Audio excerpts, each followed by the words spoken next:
Asian times और आपके साथ मैं हूं वैशाली व्यास। आइए बुलेटिन में रुक करते हैं हेडलाइंस की ओर। मंदसौर में ध्वनि विस्तार यंत्रों पर प्रतिबंध को लेकर कलेक्टर के सख्त निर्देश, नगरपालिका में ली बैठक। आंगनवाड़ी कार्यकर्ताओं ने अपनी मांगों को लेकर जिला प्रशासन को दिया ज्ञापन, प्रदर्शन के दौरान की नारेबाजी।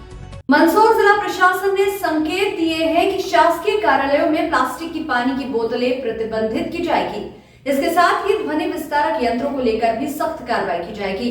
नगर पालिका सभागार में आयोजित बैठक में कलेक्टर ने शासकीय कार्यालयों में प्लास्टिक की बोतलों में पानी प्रतिबंधित करने के निर्देश के साथ ही अनेक मुद्दों पर चर्चा की। मंदसौर जिला प्रशासन ने संकेत दिए हैं कि शासकीय कार्यालयों में प्लास्टिक की पानी की बोतलें प्रतिबंधित की जाएगी। इसके साथ ही ध्वनि विस्तारक यंत्रों को लेकर भी सख्त कार्रवाई की जाएगी। कलेक्टर श्रीमती अदिति गर्ग ने नगरपालिका के पदाधिकारियों व पार्षदों की बैठक में ये संकेत दिए। इस दौरान कलेक्टर ने बैठक में विभिन्न मुद्दों पर विचार विमर्श किया। इसके साथ ही पार्षदों के सुझाव भी लिए। कलेक्टर ने कहा कि परीक्षा के मद्देनजर ध्वनि विस्तारक यंत्रों का उपयोग न करें। परीक्षा के मद्देनजर बच्चों को तनाव मुक्त रखना जरूरी है। इस दौरान टीबी मुक्त अभियान को लेकर चर्चा की गई। इस पर कलेक्टर ने मंदसौर नगरपालिका क्षेत्र में अभियान चलाने को कहा। बैठक में ये भी जानकारी दी गई कि मंदसौर कुछ समय पहले प्लास्टिक फ्री घोषित किया जा चुका है। इस दौरान सुझाव दिया गया कि शासकीय कार्यालयों में अभी भी प्लास्टिक की बोतल एवं प्लास्टिक की सामग्री में पानी का उपयोग होता है। इस पर कलेक्टर ने कहा कि इस संबंध में पूर्णतः प्रतिबंध लगाने के लिए क्रियान्वयन किया जाएगा। बैठक में शिक्षा, स्वास्थ्य व अन्य बिंदुओं पर भी चर्चा हुई। इस दौरान नगरपालिका अध्यक्ष रमा देवी गुर्जर, नेता प्रतिपक्ष रफत पयामी, नगरपालिका उपाध्यक्ष नम्रता चावला, पार्षद तरुण शर्मा, सुनील बंसल, आशीष गौड़ आदि ने भी अपने सुझाव प्रस्तुत किए। ये मांग भी उठी कि मंदसौर शहर में पशुपतिनाथ रोड पर मांस की दुकानें बंद की जाए। बैठक में नगर विकास के मुद्दों पर भी चर्चा हुई। आयुष्मान कार्ड को लेकर कलेक्टर ने कहा कि पार्षद व नगरपालिका कर्मचारी अपने वार्ड में भ्रमण करें तथा लोगों के आयुष्मान कार्ड बनवाए। इस दौरान शहर में श्वानों की समस्या का मुद्दा भी उठा। इस दौरान यह आश्वस्त किया गया कि इस संबंध में नगरपालिका के कर्मचारियों को प्रशिक्षण दिया जाएगा। बैठक में स्कूली बसों में प्रेशर हॉर्न को लेकर भी चर्चा हुई। इस दौरान कलेक्टर ने कहा कि जिन वाहनों में बच्चों को लाया जा रहा है उनमें पूर्णतः ध्वनि विस्तारक यंत्रों पर नियंत्रण रखे।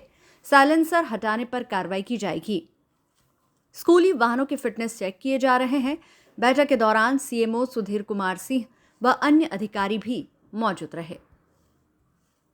टीबी को लेकर आपने एक बैठक की जी, आज नगरपालिका मंदसौर में समस्त पार्षदों के साथ एक चर्चा और विचार विमर्श का एक सेशन रखा गया था, जिसमें कैसे ध्वनि विस्तारक यंत्रों पर नियंत्रण किया जाए और साथ ही साथ आगे कुछ दिनों में जो परीक्षाएं आने वाली हैं बच्चों के लिए, उनको कैसे तनाव फ्री किया जा सके, उस पर चर्चा हुई। साथ ही शिक्षा, स्वास्थ्य, जो अभी प्रचलन में टीबी मुक्त अभियान चल रहा है 100 दिवसीय मंदसौर में, उस पर भी गंभीरता से विचार किया गया और सभी पार्षदों से बहुत अहम सजेशंस मिले हैं। उनकी तरफ से बहुत सारे सुझाव आए और प्रशासन और नगर पालिका मिल के इस पे आगे की कार्रवाई अब करेंगे। प्रतिबंध के बावजूद भी पॉलीथीन का उपयोग हो रहा है, उसको लेकर भी आपने एक निर्देश दिए हैं। जी, आज ये मुद्दा सामने आया था कि मंदसौर कुछ समय पहले ही प्लास्टिक फ्री घोषित किया जा चुका है, परंतु सरकारी कार्यालयों में शायद अभी भी प्लास्टिक की बॉटल्स या पानी पीने के लिए प्लास्टिक सामग्री यूज़ की जाती है, तो उस पर पूर्ण रूप से प्रतिबंध लगाने का एक सुझाव था, जो मुझे लगता है बहुत अच्छा है और इसका हम लोग अब क्रियान्वयन करेंगे। स्कूली बसों में प्रेशर हारने को लेकर भी एक समस्या आपके सामने आई। जी, स्कूली बसों में प्रेशर हार जो होते हैं। जी। देखिए, स्कूल के बच्चों को जो भी व्हीकल ओनर्स और स्कूल्स जिन वाहनों में ला रहे हैं, मैं समझती हूँ 3 मुख्य स्टेक होल्डर्स की जिम्मेदारी बनती है, एक स्कूल, एक पेरेंट्स और एक वाहन चालक। तो कृपया करके आपके माध्यम से मैं यही एक आह्वान करूंगी कि जिन वाहनों में बच्चों को लाया जा रहा है उनमें पूर्ण रूप से ध्वनि विस्तारक यंत्रों का नियंत्रण रखें। साथ ही साइलेंसर हटाने के ऊपर सख्त कार्रवाई होगी।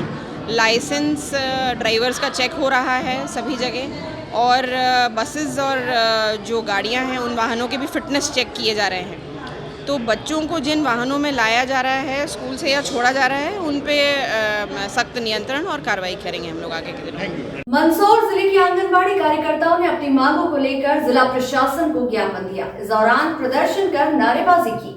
ज्ञापन में कहा कि संपर्क ऐप एवं पोषण ट्रैकर ऐप से आंगनबाड़ी कार्यकर्ताओं को मुक्त करें। परेशानियों से तंग आंगनबाड़ी कार्यकर्ताओं ने जिला प्रशासन को ज्ञापन देकर उग्र आंदोलन की चेतावनी दी। जिले के आंगनबाड़ी कार्यकर्ताओं ने गांधी चौराहे पर अपनी मांगों को लेकर प्रदर्शन किया। इस दौरान जिला प्रशासन को एक ज्ञापन दिया गया। ज्ञापन में कहा गया कि पोषण ट्रैकर ऐप को लेकर लंबे समय से आंगनबाड़ी कार्यकर्ता परेशान हैं। इसके बावजूद एक और नया काम पोषण आहार वितरण को लेकर भी निर्देश दिए गए हैं। इसको भी ऐप पर अपलोड करना है। ज्ञापन में कहा गया कि आए दिन धोखाधड़ी की घटनाओं से लोग आंगनबाड़ी कार्यकर्ता को ओटीपी देने में संकोच कर रहे हैं। ऐसे में कार्य संपन्न नहीं हो पा रहा है। ज्ञापन में यह भी कहा गया कि अनेक लोगों के आधार मोबाइल नंबर से अपडेट नहीं है। ऐसे में कार्यकर्ताओं की बात को कोई समझ नहीं पा रहा है। अधिकारी भी सुनने को तैयार नहीं है। वे लगातार कार्यकर्ताओं को मानदेय काटने की धमकियां दे रहे हैं। इससे आंगनबाड़ी कार्यकर्ताओं को मानसिक तनाव में रहना पड़ रहा है। ज्ञापन में मांग की गई कि आंगनबाड़ी कार्यकर्ता को ग्रीष्मकालीन अवकाश दिया जाए। आंगनबाड़ी कार्यकर्ता सहायिका को ग्रेच्युटी का लाभ दिया जाए। संपर्क ऐप कार्य बंद किया जाए। इसके साथ ही पोषण ट्रैकर ऐप से भी मुक्ति दिलाई जाए। ज्ञापन के दौरान जिलाध्यक्ष चेना गुर्जर सहित जिले भर की ग्रामीण आंगनबाड़ी कार्यकर्ता उपस्थित थे। ये भी चेतावनी दी गई कि मांगों का निराकरण नहीं करने पर उग्र आंदोलन भी करना पड़ा तो आंगनबाड़ी कार्यकर्ता तैयार है। आज आंगनबाड़ी कार्यकर्ता सहायिका संगठन द्वारा ज्ञापन दिया गया है माननीय मुख्यमंत्री महोदय से। इनकी जो आ रही समस्याओं के बारे में ज्ञापन दिया गया है, जिससे माननीय मुख्यमंत्री महोदय तक पहुंचा दिया गया। क्या किस बात को लेकर दिया गया है, क्या कहना है? आज हम सभी बहनें पूरे ज़िले की तो एकत्रित नहीं हुई, क्योंकि अभी प्रतिबंध लगा हुआ है। 144 धारा लगा रखी है मैडम ने, उस विषय से हम सभी इकट्ठे नहीं हुए। कुछ कार्यकर्ताएं सेक्टर से आई है, 2-2, 4-4 हम सब इकट्ठे हो गए। जो शासन ने अभी पोषण ट्रैकर ऐप चलाया है, उसमें क्या है कि हितग्राही के फ़ोटो कैप्चर करना और उसके आधार नंबर डालना है। उसके आधार नंबर डालेंगे तो ओटीपी आएगी तो फिर उसके बाद उसका फ़ोटो कैप्चर होगा। तो हमको ग्रामीण इलाके में मतलब कार्य करने में समस्याएं आ रही है। जो कि मोबाइल पर ओटीपी आ रही है, वो समय पे हितग्राही दे नहीं पा रहा है। और बहुत से परिवारों में एक ही मोबाइल है, तो वो मुखिया के पास रहता है। तो किसी को तो ओटीपी देना नहीं आ रही है, किसी को ओटीपी डालना नहीं आ रही है। वो बता नहीं पा रहे, दूसरे के पास मोबाइल लेके जाते हैं कि इसमें क्या आया है। तो हमारी बहनों को ये पोषण ट्रैकर ऐप में फ़ोटो कैप्चर करने में बहुत दिक्कत आ रही है, ये काम नहीं कर पा रही है। इसीलिए आज हमने ये ज्ञापन दिया है और अभी तो शांतिपूर्वक दिया है और शासन और प्रशासन को अवगत करा रहे हैं हम। अगर इस समस्या के ऊपर उन्होंने कोई हमारा समाधान नहीं किया तो इसके पीछे उग्र आंदोलन भी हो सकता है। नाम क्या आपका? चीना गुजर। दिया गया है, क्या कोई नहीं रहा। शासन ने जो पोषण ट्रैकर ऐप चलाया है, उसमें हमें काफ़ी बहुत सारी समस्या आ रही है। हो ही नहीं रहा, यूँ मिला के देखिए बिल्कुल नहीं हो रहा, क्योंकि किसी के आधार अपडेट नहीं है, किसी के पास बैलेंस नहीं है। ग्रामीण क्षेत्र के लोग हैं, गरीब लोग हैं, उनके पास बैलेंस नहीं रहता है। बैलेंस काफ़ी महंगा हो गया है। दूसरी बात ये है कि हम आधार डालते हैं तो मैसेज घंटे तक भी मैसेज नहीं जाता है, तो सामने वाला मैसेज नहीं दे पा रहा, ओटीपी नहीं दे पा रहा, तो ये कार्य हो ही नहीं पा रहा है। और शासन का दबाव लगातार बन रहा है कार्यकर्ताओं पे कि अगर आप 2 दिन के अंदर अगर ये कार्य नहीं करते हैं तो आपकी सैलरी काटी जाएगी। तो कार्यकर्ता बहुत परेशान हो गई है। और इसीलिए अगर शासन, अभी तो हमने शांतिपूर्वक ज्ञापन दिया और इससे अगर शासन समझ जाता है और इस कार्य को शिथिल करता है तो ठीक है, नहीं तो फिर हम उग्र आंदोलन धरना प्रदर्शन करेंगे। क्या नाम आपका? मंजूवाला चौक। मंदसौर का संजीत रोड स्थित ओवरब्रिज जब से कार्य शुरू हुआ तब से लेकर आज तक सुर्खियों में ही रहा है। जहां ओवरब्रिज निर्माण में काफी देरी कर दी, तो वहीं ठेकेदार द्वारा ओवरब्रिज पर की जाने वाली सुविधाओं को भी धीरे धीरे शुरू किया जा रहा है। कई बार मीडिया द्वारा मामला उठाने के बाद अब जाकर संजीत रोड ओवरब्रिज पर लाइटें लगी, जिसका जनप्रतिनिधियों द्वारा लोकार्पण किया गया, जिससे संजीत रोड ओवरब्रिज अब रोशनी से जगमगा उठा। मंदसौर नगरपालिका द्वारा संजीत रोड पर लगभग 20 लाख रुपए से किए गए विद्युतीकरण कार्य का लोकार्पण किया गया। संजीत नाका ओवरब्रिज पर मध्य प्रदेश शासन के लोक निर्माण विभाग ने बिजली के 44 खंभे व 90 LED लगाई है। संजीत नाका ओवरब्रिज पर विद्युतीकरण कार्य के पूर्ण होने से पूरा ओवरब्रिज दूधिया रोशनी से जगमग हो उठा है। इससे पहले रात में ब्रिज से आवागमन करने वाले नागरिकों को अंधेरे के कारण वाहन चलाने में परेशानी आती थी। ओवरब्रिज पर आयोजित कार्यक्रम में राज्यसभा सांसद बंशीलाल गुर्जर ने कहा कि इस ओवरब्रिज पर प्रकाश की आवश्यकता थी, जो आज पूर्ण हुई है। क्षेत्रवासियों को ये अनुपम सौगात मिली है। भाजपा जिलाध्यक्ष पंडित राजेश दीक्षित ने कहा कि भाजपा की नगरपालिका परिषद व सरकार चहुमुखी विकास का कार्य कर रही है। मैं नगरपालिका को इसके लिए बधाई देता हूं। पूर्व विधायक यशपाल सिंह सिसोदिया ने कहा कि श्रीकोल चौराहा से साबा खेड़ा फांटे तक पूरे 4 लेन पर विद्युतीकरण का कार्य पूर्ण हो चुका है। नगरपालिका अध्यक्ष रमादेवी गुर्जर ने कहा कि नगरपालिका परिषद विकास के कार्य में शासन के सभी विभागों के साथ समन्वय से कार्य कर रही है। लाइटें चलाई, क्या कहेंगे? काफ़ी समय से जब से ओवरब्रिज बना था तो इस क्षेत्र के लोगों को ब्रिज की भी अपेक्षा थी और प्रकाश की भी अपेक्षा थी, तो आज इस काम को पूरा कर दिया गया है। मैं पूरे मंदसौर नगरवासियों को शुभकामनाएं देता हूँ। मंदसौर में लगातार नगरपालिका और मध्य प्रदेश की सरकार मिलकर विकास कर रही है, उस विकास का लाभ मंदसौर के नागरिकों को मिल रहा है। आज यहाँ ब्रिज की स्ट्रीट लाइट का उद्घाटन किया गया है। इस अवसर पर नगरपालिका के अध्यक्ष सहित हमारे पूर्व विधायक बधाई देता हूँ, शुभकामनाएं देता हूँ कि नए काम लाइटें चलाई, क्या कहेंगे? भारतीय जनता पार्टी की सरकार में लगातार विकास ही विकास हो रहे हैं और चहुमुखी विकास, चाहे ब्रिज को ले लो, हमारे मेडिकल कॉलेज ले लो, बड़े हॉस्पिटल ले लो, कॉलेज विद्यालय, चहुमुखी विकास हुआ। 24 घंटे लाइट, पानी की व्यवस्था, ये सब भारतीय जनता पार्टी के शासन में हुआ है। और मंदसौर में तो नगर पालिका ने 40 साल में हमारे सारे वरिष्ठ नेताओं के मार्गदर्शन में एक तरफा विकास किया है। ये तो 50-55 साल तक एक तरफा अन्य सरकारें थी जिनमें मोहरम डाल के कीचड़ की हालतों में बस्तियों में रहते थे लोग, लाइटें नहीं मिलती थी, बहुत अव्यवस्था थी। लेकिन अमूलचूल परिवर्तन भारतीय जनता पार्टी के शासन में हुआ है। हम सब उनको बधाई देते हैं। धन्यवाद भाई साहब। आज हमारे जो आसपास के परिसर में यहाँ के जितने भी हमारे वार्डवासी हैं और यहाँ जो आवागमन है वो सब कई समय से लाइटों की परेशान की लाइट है।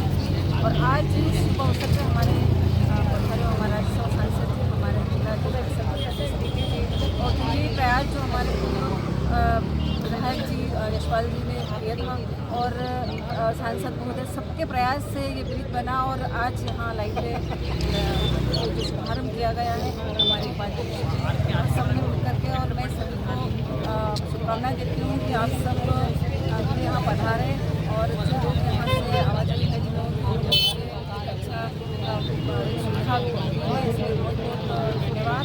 सभी हमारे प्रतिनिधियों और आप सब यहाँ पधारें, उनको बहुत बहुत शुभकामनाएं और क्षेत्रवासियों को बहुत बहुत शुभकामनाएं कि उन्हें यहाँ अब कोई दिक्कत नहीं। धन्यवाद अध्यक्ष।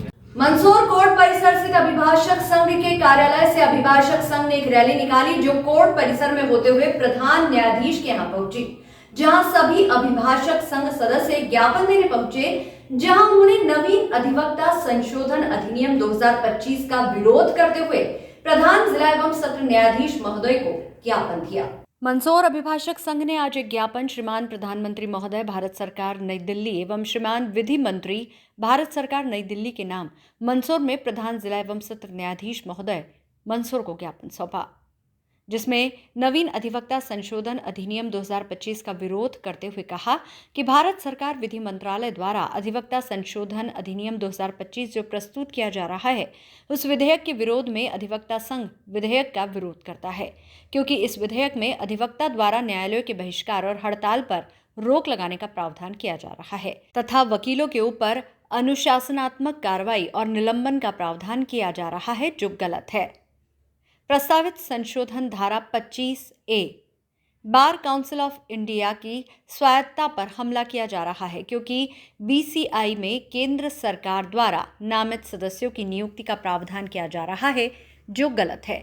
इस विधेयक द्वारा विदेशी कानूनी फर्मों के प्रवेश को अनुमति दी जा रही है, जिससे केंद्र सरकार विदेशी लॉ फर्म को भारत में वकालत का कार्य करने की अनुमति देने के लिए नियम बना सकेगी, जो गलत है। वकीलों पर मुआवजा देने की जिम्मेदारी थोपी जा रही है, जो गलत है। वकीलों की आवाज दबाने की ये साजिश संविधान के अनुच्छेद 19 और 31 पर हमला है, जो गलत है। इस विधेयक द्वारा अनुचित जुर्माना देने का प्रावधान, जिसमें वकीलों को 3 लाख का जुर्माना लगाया जा सकता है, वो गलत है। झूठी शिकायतों पर वकीलों को कोई सुरक्षा नहीं दी गई है, जो गलत है। वकीलों को तुरंत निलंबित करने का प्रावधान किया जा रहा है, जो गलत है। इस विधेयक द्वारा न्याय प्रणाली में वकीलों की भूमिका को कमजोर किया जा रहा है तथा अनुशासनात्मक कार्रवाई का डर दिखाकर उनकी आज़ादी छीनने की साजिश की जा रही है, जो गलत है। ये सारे बिंदु इस विधेयक का मुख्य उद्देश्य सरकार की कानून नीतियों का अधिवक्ता ही आवाज उठाते हैं तथा जिला न्यायालय से उच्च न्यायालय तक आवाज उठाते हैं। इससे सरकार के नुमाइंदों को ये बात अच्छी नहीं लगती है और वे इस प्रकार का विधेयक ला रहे हैं। इसके अतिरिक्त अधिवक्ता अपने संवैधानिक जनता को सस्ता और सुलभ न्याय के लिए हमेशा स्वतंत्र निष्पक्ष कार्रवाई के लिए सक्रिय रहते हैं तथा इस विधेयक द्वारा सरकार वकीलों की आज़ादी को खत्म कर देना चाहती है।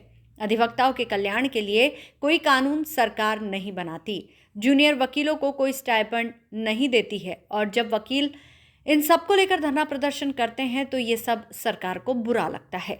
इस प्रकार जो नवीन संशोधन विधेयक भारत सरकार द्वारा लाया जा रहा है वह स्वीकार्य नहीं है तथा ये संघ इस विधेयक का पुरजोर विरोध करता है तथा हम चाहते हैं कि भारत सरकार इसे वापस ले तथा जो वकीलों की आज़ादी छीनने की साजिश है वह बंद हो। ज्ञापन में ये बातें मुख्य रूप से कही गई है। ज्ञापन दिया, क्या कहना है?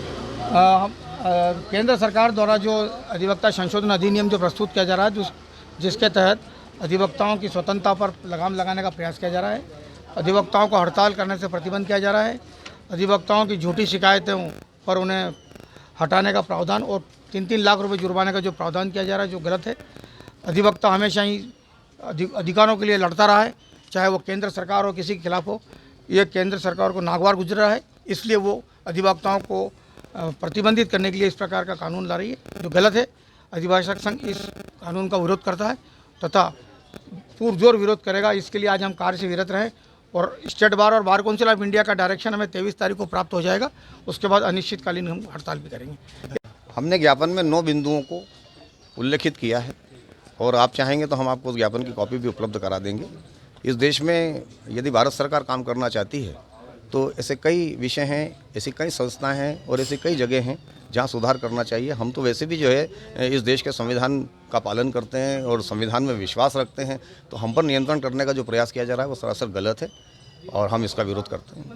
Medical teachers association Madhya Pradesh शासकीय स्वशासी चिकित्सक महासंघ लोक स्वास्थ्य व चिकित्सा शिक्षा विभाग, श्रम विभाग, गृह विभाग व गैस राहत विभाग में कार्यरत 15,000 चिकित्सकों व जूनियर डॉक्टर्स का प्रतिनिधित्व करता है। चिकित्सक महासंघ की कार्यकारिणी समिति की 16 फरवरी को आयोजित बैठक में सर्वसम्मति से 20 फरवरी से प्रदेश व्यापी आंदोलन प्रारंभ करने का निर्णय लिया गया। चिकित्सक महासंघ की कार्यकारिणी समिति की 16 फरवरी को आयोजित बैठक में 7 घटक संगठनों के प्रदेश स्तर, संभाग स्तर व जिला स्तर के उपस्थित 150 चिकित्सकों ने सर्वसम्मति से 20 फरवरी से प्रदेश व्यापी आंदोलन प्रारंभ करने का निर्णय लिया है। इसके अंतर्गत 20 व 21 फरवरी को काली पट्टी लगाकर विरोध प्रदर्शन किया जाएगा। 22 फरवरी को आधे घंटे कार्यस्थल के बाहर टोकन विरोध प्रदर्शन, इमरजेंसी सेवा चालू रहेगी। साथ ही चिन्हित अस्पतालों पर अमानक दवाइयों की सांकेतिक होली जलाई जाएगी। मंदसौर मेडिकल टीचर्स एसोसिएशन ने सुंदरलाल पटवा शासकीय चिकित्सा महाविद्यालय की प्रभारी अधिष्ठाता को 2 दिन पूर्व ही ज्ञापन सौंपा था। इसमें अपनी मांग को लेकर शुरू होने वाले चरणबद्ध आंदोलन की जानकारी दी गई थी। एसोसिएशन के अध्यक्ष डॉक्टर सौरभ जैन व सचिव डॉक्टर ईशांत चौरसिया ने बताया कि मध्य प्रदेश शासकीय स्वशासित चिकित्सक महासंघ लोक स्वास्थ्य व चिकित्सा शिक्षा विभाग, श्रम विभाग, गृह विभाग व गैस राहत विभाग में कार्यरत 15,000 चिकित्सकों व जूनियर डॉक्टर्स का प्रतिनिधित्व करता है। 24 फरवरी को प्रदेशव्यापी सामूहिक उपवास कर अन्न त्याग के साथ 1 घंटे कार्यस्थल के बाहर विरोध प्रदर्शन, इमरजेंसी सेवा चालू रहेगी। 25 फरवरी से प्रदेशव्यापी प्रशासनिक असहयोग आंदोलन किया जाएगा। इसी कड़ी में आज सुंदरलाल पटवा मेडिकल कॉलेज के बाहर काली पट्टी बांधकर अपनी मांगों को लेकर चरणबद्ध आंदोलन की शुरुआत करते हुए विरोध प्रदर्शन किया गया, जिसके बाद एक प्रेस वार्ता का आयोजन भी किया गया जिसमें उन्होंने अपनी बात रखी। प्रदर्शन किया जा रहा है, क्यों किया जा रहा है? मैं डॉक्टर सौरभ जैन, अध्यक्ष MTA मंदसौर से।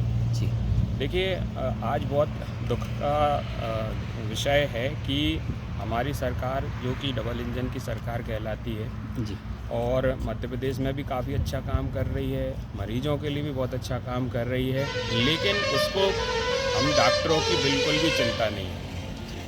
28/8/2023 को हमारे पूर्व मुख्यमंत्री साहब जो शिवराज सिंह चौहान हैं, उन्होंने बहुत सारी घोषणाएं करी थी जिससे कि डॉक्टरों की जो समस्याएं हैं वो सॉल्व हो सकती है और डॉक्टर एक सम्मानीय ज़िंदगी जी सकते हैं। लेकिन उनका 17 महीने होने के बाद भी क्रियान्वयन नहीं हुआ है। हमारी महासंघ की तरफ से बहुत सारे प्रयास किए जा रहे हैं, सब कुछ किया जा रहा है, लेकिन गवर्नमेंट उसको पता नहीं क्यों नहीं रिस्पॉन्स कर रही है। क्योंकि यदि आप देखें तो एक तरफ तो आप बोलते हैं कि डॉक्टर भगवान का दूसरा रूप है। यदि आपको मरीजों के लिए अच्छा करना है, जो कि सरकार करने की कोशिश कंटिन्यूसली कर रही है, तो सबसे इम्पॉर्टेंट है कि आप डॉक्टर्स की समस्याएं दूर करें। तो डॉक्टर्स की बहुत सारी समस्याएं हैं। पहली समस्या ये है कि उनको किसी भी प्रकार की सुरक्षा नहीं मिल रही है। हमने महिला सुरक्षा के लिए भी बात करी, लेकिन आज तक कोई कमेटी नहीं बनी। फिर डॉक्टर कहीं काम करते हैं तो आप जानते हैं कि मेडिकल फील्ड में बहुत सारे रिस्ट्रिक्शंस होते हैं जी, भाई, सुविधा अवेलेबल नहीं होना और बहुत सारी चीज़ें नहीं होना। तो यदि प्रशासनिक अधिकारी उसमें कंटिन्यूसली हस्तक्षेप करेंगे बिना डॉक्टर की मजबूरी समझे, तो वो सब चीज़ें गड़बड़ होते जाएंगी। फिर तीसरा, इससे भी और इम्पोर्टेंट है कि ये जो चीज़ें नहीं दे पा रहे हैं, वो वेतन भी हमें पूरा नहीं दे पा रहे। जैसे हमारे यहाँ पे बहुत सारे चिकित्सक जो हैं वो दूसरी जगह से आए हुए हैं, गवर्नमेंट मेडिकल कॉलेज से आए हैं, उनका पे प्रोटेक्ट नहीं है, उनकी सर्विस कंटिन्यू नहीं हो रही। अब इतना तो छोड़िए, मतलब गवर्नमेंट पूरा वेतन भी नहीं दे पा रही है। कि जैसे हम में से बहुत सारे लोग हैं जो प्रैक्टिस नहीं कर रहे हैं, तो उनके लिए 25% NPA का प्रोविज़न है, तो वो भी सरकार नहीं दे रही है। अच्छा, NPA की जो गणना कर रही है वो आज भी 6 पे के हिसाब से कर रही है। पूरे इंडिया में सब जगह 7th पे चल रहा है, सिर्फ मध्य प्रदेश में डॉक्टर्स को अकेली जो अलाउंस मिल रहे हैं वो 6 पे के हिसाब से मिल रहे हैं। तो ऐसी बहुत सारी समस्याएं हैं जिसके लिए हमने एक डिमांड करी थी कि आप क्या कीजिए, आप एक उच्च स्तरीय कमेटी बना दीजिए। वो कमेटी क्या करेगी, उसमें हमारे MTA के मेंबर रहेंगे, तो वो क्या करेंगे, सीधे की प्रशासनिक पद पे बैठे लोगों से बात कर लेंगे और वो जो कमेटी रहेगी वो सीधा माननीय मुख्यमंत्री जी को रिपोर्ट करेगी, जिससे कि हमारी प्रॉब्लम तुरंत सॉल्व हो सके। क्योंकि देखिए, माननीय हाई कोर्ट ने भी ये बोला कि आप लोग हड़ताल नहीं कर सकते। फिर हमने माननीय हाई कोर्ट को बताया कि भाई अब हमारी जो समस्या है वो कैसे सॉल्व होंगी। तो फिर उनने एक बीच का रास्ता निकाला कि उनने कहा कि आप गवर्नमेंट को अल्टीमेटम दीजिए कि 2 to 4 वीक का आप टाइम ले लीजिए और उसमें डॉक्टर्स की प्रॉब्लम सॉल्व करिए। तो ये सब भी हुआ, माननीय हाई कोर्ट ने भी हमको परमिशन दे दी और उसके बाद बोला कि इसके बाद भी सरकार आपकी समस्या नहीं सुनती है, नहीं सॉल्व करती है, तब जाके आप स्ट्राइक कर सकते हैं। तो स्ट्राइक करना हमारे लिए सबसे कठिन है। एक आम आदमी आज कभी भी चाहे तो स्ट्राइक कर सकता है, लेकिन डॉक्टर्स नहीं कर सकते। क्यों? क्योंकि हम समझते हैं कि यदि हमने स्ट्राइक कर दिया तो सबसे ज़्यादा नुकसान पेशेंट का होने वाला है जी, और डॉक्टर्स ही है जो एक निस्वार्थ भावना के साथ अपना पूरा योगदान देता है। उसके लिए कहीं से अलग से नहीं बोलना पड़ता है कि भाई तुम डॉक्टर हो, तुम निस्वार्थ सेवा करो। नहीं, जैसे ही आपको MBBS की डिग्री मिलती है, आपके मन में ये बात आ जाती है कि आपको निस्वार्थ भावना करना है। तो इसलिए अब चूँकि हम लोग निराश हो चुके हैं, गवर्नमेंट से हम बहुत मेहनत कर चुके हैं, गवर्नमेंट को कोई इंटरेस्ट नहीं है डॉक्टर की समस्या पे ध्यान देने में, इसलिए अब आंदोलन की शुरुआत हो चुकी है। आज पहला दिन है, आज हम सिर्फ काली पट्टी बांध के प्रदर्शन कर रहे हैं। इसके बाद कल जो एक और बहुत बड़ी समस्या है, हमारे अमानक दवाइयों की सप्लाई जो हो रही है, हम हमेशा पेशेंट के लिए, केयर के लिए खड़े रहते हैं, तत्पर रहते हैं, लेकिन बहुत सारे लोग ऐसी दवाइयाँ दे रहे हैं जिन मतलब बेकार दवाइयाँ, अमानक दवाइयाँ हैं जी, उनको भी गवर्नमेंट ने उनको मतलब विरोध हमने किया तो उनको ब्लॉक तो कर दी बिक्री। निमच अधिवक्ता संशोधन विधेयक 2025 के विरोध में पिछले कई दिनों से वकील आक्रोशित हैं। नाराज वकीलों ने गुरुवार को नीमच जिले में विरोध प्रदर्शन किया। इस दौरान जिले के सभी न्यायालय में वकील हड़ताल पर रहे और उन्होंने आज कामकाज में भाग नहीं लिया। इस दौरान नीमच न्यायालय परिसर में दोपहर को विरोध स्वरूप एक ज्ञापन जिला अधिवक्ता संघ नीमच के द्वारा दिया गया। इस अवसर पर बड़ी संख्या में जिले भर के वकील मौजूद रहे, जिन्होंने उक्त संशोधन बिल का विरोध करते हुए इसे वापस लेने की मांग की। उनका कहना है कि ये बिल वकीलों पर अंकुश लगाने और भविष्य में उनके साथ भेदभावपूर्ण कार्रवाई करने की मंशा से लाया जा रहा है, जो अनुचित है। वकीलों के मुताबिक उक्त विधेयक वकील संगठनों की स्वायत्तता और स्वाधीनता के खिलाफ है। इस अवसर पर जिला अधिवक्ता संघ के अध्यक्ष मनीष जोशी, सचिव लक्ष्मण सिंह भाटी, युगल बैरागी, मनीष कौशल, रंजीत सिंह भाटी, कृष्णा शर्मा सहित बड़ी संख्या में वकील मौजूद रहे। ज्ञापन जिला एवं सत्र न्यायाधीश वीरेंद्र सिंह राजपूत को दिया गया।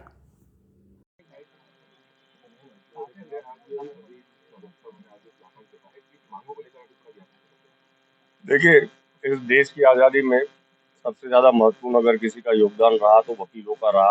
और इस देश के प्रथम प्रधानमंत्री जवाहरलाल नेहरू ने सन 1961 में आज़ादी में वकीलों को योगदान को देखते हुए और वकीलों के प्रोत्साहन के लिए, वकीलों की सुरक्षा के लिए, वकीलों के व्यवहार को लेके, वकीलों के विधि व्यवसाय को लेके 1901 में एडवोकेट एक्ट बनाया था।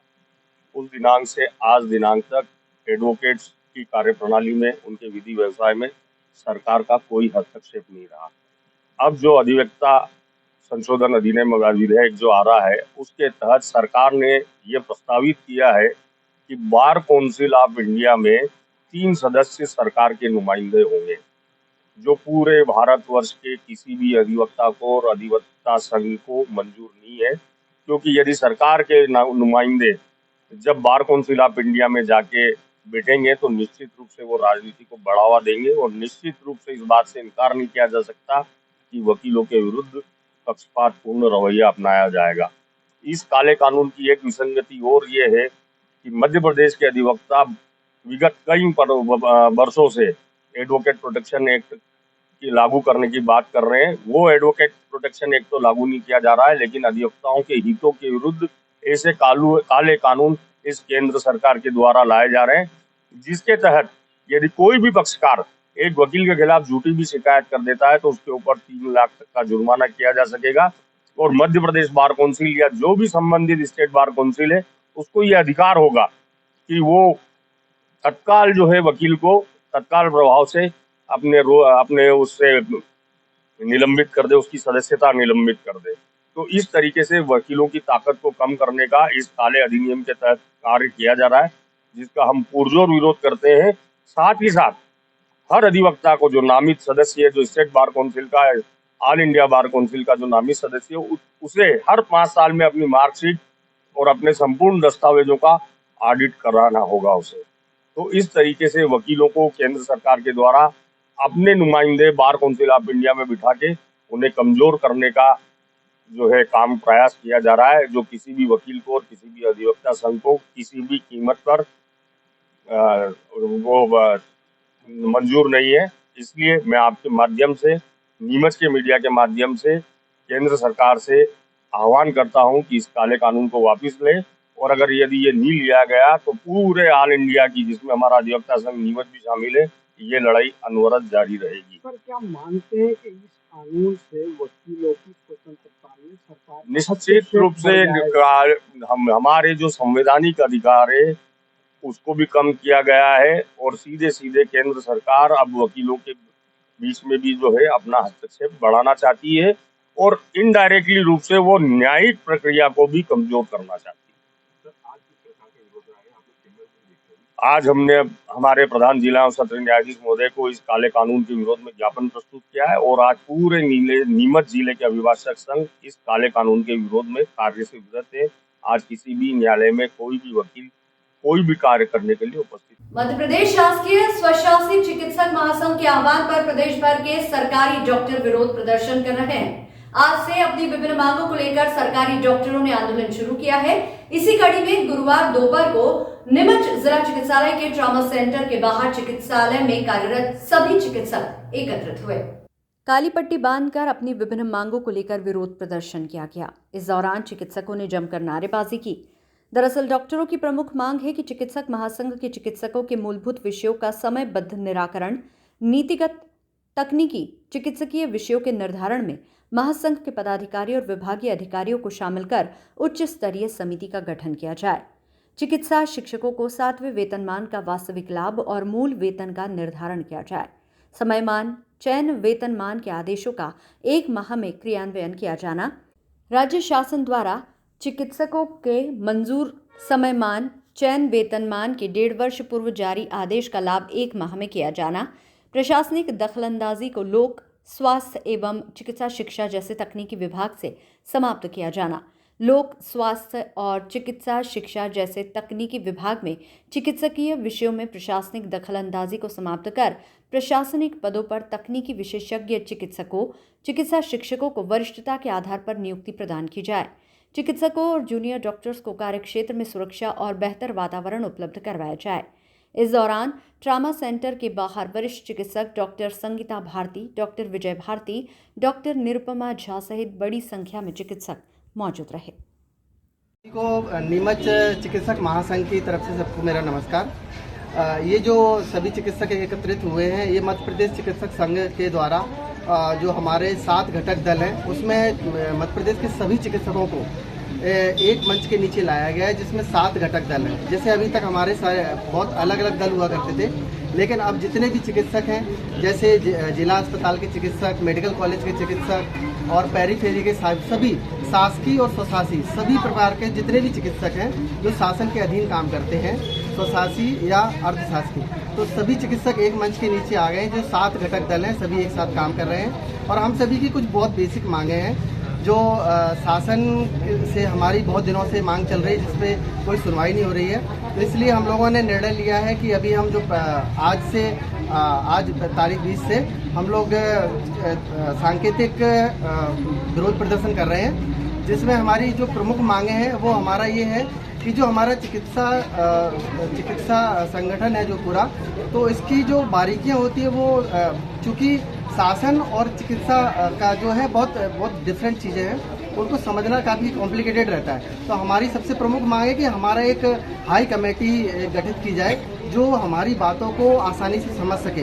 हम शासन को बातें अपनी समझाने जाते हैं तो हम वो टेक्निकल चीज़ें होती हैं उनको समझ में नहीं आता है और हमारी मांगें अधूरी रह जाती हैं, उन्हें लगता है कि हमारी मांगें नाजायज़ है। तो हम लोगों ने एक ऐसा संगठन बनाया है और उसमें सबसे प्रमुख मांग हमने यही रखी है कि हमारा हाई पावर कमेटी गठित की जाए, जिसमें हमारे डायरेक्ट कॉन्टैक्ट हों PS और CM साहब के थ्रू, ताकि हम अपनी बात डायरेक्ट रख सकें एक मंच पर, जहां हमारी मांगें आसानी से सुनी जा सकें। दूसरा हमारा जो सबसे प्रमुख मांग है वो है हमें स्वशासी जो हमारे नियम हैं वो स्वशासी रहें, थोड़े से उसमें दखलंदाजी शासन की कम से कम रहे, ताकि हम उसका निर्वहन अच्छे से कर सकें। ये सभी मांगें जो हम कर रहे हैं ये मरीजों के हित में है और चिकित्सा क्षेत्र को हम राष्ट्रीय स्तर और अंतर्राष्ट्रीय स्तर तक ले जाना चाहते हैं। ये मांगें हमारी पर्सनल मांगें नहीं है, हम इस चिकित्सा समूह को पूरा संगठित और सुदृढ़ करना चाहते हैं और उत्कृष्ट करना चाहते हैं। अपनी मांगों को लेकर आप किस तरह विरोध प्रदर्शन कर रहे हैं? विरोध प्रदर्शन में हमारी सीरीज का आज पहला दिन है, जिसमें हम आज रिबन बांधकर हम विरोध कर रहे हैं। आज और कल 2 दिन करेंगे। इसके बाद हमारी जो शासन के से जो विरोध था हमारा, वो अमानक दवाओं को लेकर एक बार हमने विरोध किया था, तो कल परसों हम अमानक दवाइयों का सांकेतिक होलिका दहन करेंगे। उसके बाद हमारा सीरीज वाइज हमारा विरोध प्रदर्शन जारी रहेगा। लगभग कितनी मांगे हैं आपकी?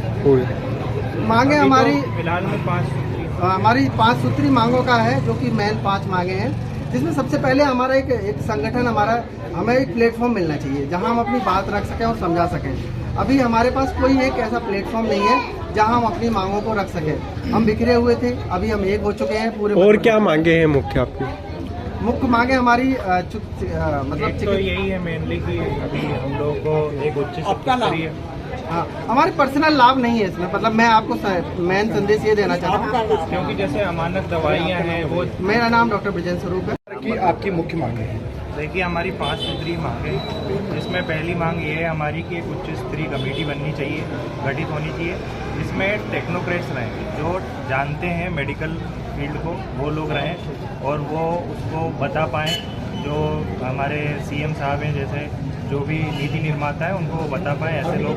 दूसरा नंबर पे एक तो सुरक्षा का है जो जूनियर डॉक्टर्स हैं उनकी सुरक्षा के लिए उच्च न्यायालय द्वारा भी बोला गया है, तो वो उसके लिए अभी कुछ पुख्ता कार्य नहीं हुआ है, तो वो है।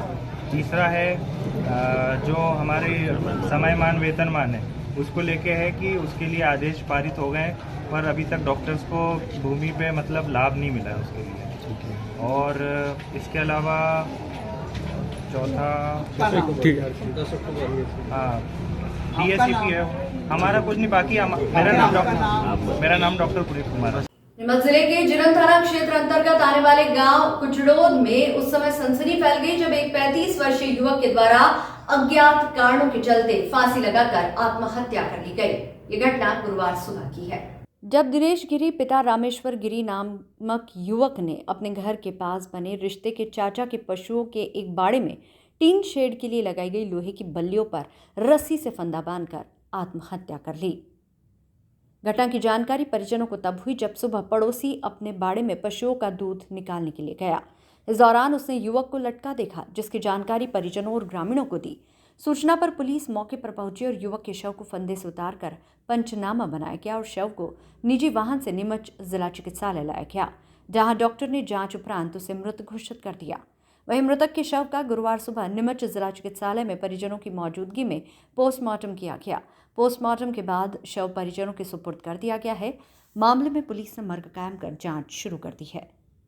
नीमच सिटी थाना क्षेत्र अंतर्गत आने वाले सेमरी चंद्रावत में बाइक और पिकअप में भिड़ंत हो गई, जिसमें बाइक सवार गंभीर रूप से घायल हुआ है, जिसे जिला चिकित्सालय लाया गया है, जहां भर्ती कर उपचार किया जा रहा है।